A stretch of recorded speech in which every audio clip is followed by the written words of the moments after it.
This is Charlie Parsons for the Stomping Ground. Delighted to be joined this afternoon, Mr. Frank Warren. It's been a minute, sir. How are we? I'm fine. How are you, young man? I'm very, very well. All the better for seeing you here in London. Let's Good. talk a little bit about it.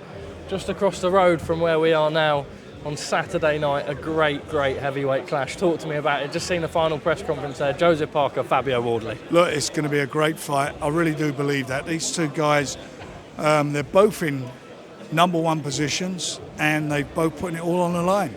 Neither of them need to do this and just wait their turn. WBO have already ordered that Usyk has to fight Joe, but he wants to fight. He said, just bring anybody. Fabio sees it a chance for him to jump the queue and land his explosive power on Joe and get that fight. So that's what they're doing. They're both putting it right on the line to get for the big fight next year. David Higgins is saying if Fabio wins, it will be a lucky puncher's chance. How do you see it? Whatever it is. I mean, listen, he's had 18 lucky punches and he can punch, and there's no doubt about that. And go and ask Hooney, he'll tell you that, and go and ask Fraser Clark. But then Joe can punch, and Joe's a former world champion. He's on a brilliant roll. That's why this is such an intriguing fight. Tyson Fury on Instagram this morning sharing this fight, sharing the return of Ajit Kabayel. Are we seeing a promoter arc alongside yourself from Tyson? A what? A promoter arc pending from Tyson. He's been sharing all of your fights as if... Well, we're buddies, aren't we? Why wouldn't we do that? There we are. Very nice. Any kind of inkling on his return? He's coming, I hope, to the show on Saturday, so you can ask him. We can ask him indeed. Oleksandr Usyk said that he will never fight Moses Atauma. Your thoughts on that?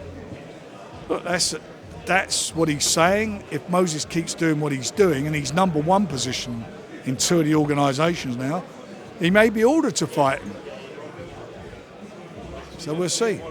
David Hay said to Oscar earlier on in the week that he believes Dillian Whyte and Derek Chisora will have a third fight together.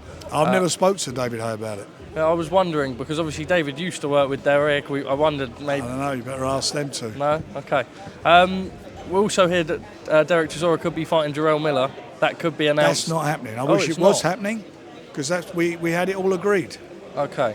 So no conversations. Well, there was more than a conversation. Spencer represents him, and all terms are agreed with everybody, and then it's all fallen apart, which is very disappointing. But anyway, we will get everything resolved on Saturday. Would you look at the trilogy for Derek Chisora with the Dillian Whyte fight, whether you've spoke to David or not? We'll see what happens on Saturday. Ben Shalom, obviously the first BBC show fell through, an injury to Jamie TKV. What did you make of the undercard that was announced? I don't know if you've managed to see it. I haven't seen it. No, okay, all right. But what do you make of the fight itself? Well, look, it's a decent British level fight. That's what it is. You can't compare it to what we're putting on. These are the guys who won the fights. They were the losers fight. Ben Whittaker obviously signed with Matchroom. You've got a great crop of light heavyweight fighters. Yep. We know Ben came out, but those comments were taken back, etc. On that Queensbury tried to sign him. I think Lee Eaton came out and disclosed that no, it just wasn't the case in the right time. Am I allowed to ask why? You've got a great stable of light heavyweights. Someone that... I know, I asked him. We never made an offer. That's what I mean. And it's about fighting. Look, we're making the heavyweight fights happen.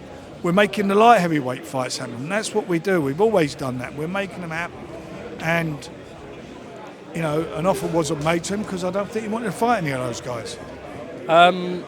Simon Jordan said that Ben Shalom unearthed a star in Ben Whittaker. Now, coming out of the Olympics, he was kind of always the big name of the crop. What do you make of those comments? I think if he's going to be a star, then he needs to fight some star name light heavyweights. And there's a multitude of light heavyweights of us. We can make a lot of fights and see if he is a star. We will see. Time will tell. So, would you say Ben Shalom has unearthed a star? Has he unearthed a star? That's what Simon Jordan was saying about Ben Whittaker. He didn't unearth. I mean, for me, I look at him. He came in with an Olympic medal, didn't he? He's not like some fine. Nobody knew him. He called Frank Smith classless in the way that they announced the signing and everything. I don't want to get into that shit. That's their business. It's not Yeah. mine. I'm not interested. A lot of discussion at the minute on Inside the Ring, which is available on DAZN, one of the new platforms in collaboration with Ring Magazine and DAZN. They've been discussing about Anthony Joshua and if he will be a Hall of Famer when he hangs up the gloves. Shady McCoy, an ex-NFL player who's on the panel, keeps saying Anthony Joshua's not a Hall of Famer. Me, as a British boxing fan, when Fury and He's a two-time world champion, isn't he? Two-time, isn't he? Yeah. Two-time world champion. Yeah, I mean, you know. Yeah, why wouldn't he be a Hall of Famer? To me, I see Fury and AJ as definite Hall of Famers. No.